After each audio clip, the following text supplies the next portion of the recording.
À l'initiative du Consortium pour la recherche économique et sociale, le CRES, des acteurs du monde de la recherche et de la société civile ont procédé à la validation technique d'un document stratégique pour un changement de la fiscalité du tabac en Afrique de l'Ouest. Cet argumentaire qui sera présenté aux commissions de la CEDEAO et de l'UEMOA devra permettre, à terme, d'améliorer le cadre législatif sur les produits de tabac. Le document constitue un instrument efficace de plaidoirie accrue sur l'approche de la taxation auprès de ces instances régionales. Selon tous les documents internationaux, la taxation est le moyen le plus efficace afin de lutter contre le tabagisme et ses effets négatifs.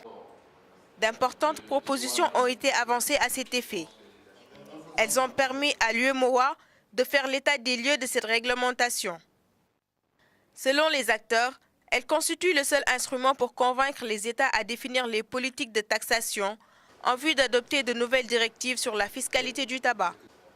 Il est temps quand même de s'appesantir sur cette réglementation pour savoir si elle a été bien appliquée dans le cadre qui a présidé à son adoption.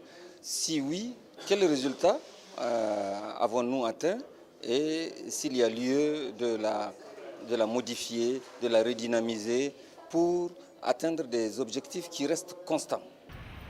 Les arguments des experts pointent du doigt les évidences devant pousser les gouvernements régionaux à réformer et à redynamiser les textes conventionnels avec les industries du tabac. Ainsi, il devient urgent d'appuyer les États et la société civile et à mettre en œuvre des politiques telles que l'interdiction des publicités, mais également l'augmentation des taxes de produits tabagiques. L'objectif à terme est de freiner l'ampleur du phénomène. Le document de l'OMS, la Convention cadre de l'OMS pour la lutte anti-tabac, spécifie bien que tous les pays doivent œuvrer pour la taxation au niveau de leur pays pour atteindre des objectifs de santé. Et d'ailleurs, il recommande que la taxation puisse être au niveau de 70% des prix du tabac, ce qui est encore loin d'être le cas dans nos pays et ce que le CRES veut s'atteler à changer. Au-delà, une taxation accrue permettra de préserver la santé des populations sur les nombreuses conséquences néfastes des produits du tabac. Ces derniers constituent un véritable problème de santé publique. Le tabac est source de plusieurs infections cardiovasculaires, respiratoires et cancéreuses. Les produits des tabacs et cigarettes constituent une préoccupation de santé publique pour tous les États membres. C'est pour ça que dans le cadre de l'harmonisation des fiscalités, et notamment dans la taxation dans l'adoption des produits des droits d'assises applicables sur certains produits, les tabacs et cigarettes ainsi que les alcools constituent une des catégories les plus imposées.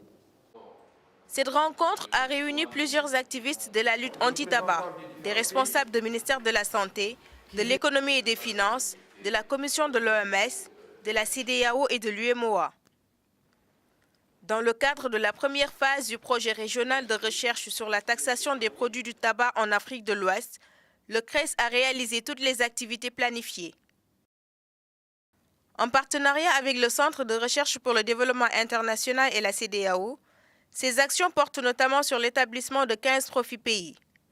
Une conférence régionale de partage des résultats a été tenue à Ouagadougou, au Burkina Faso en novembre 2012.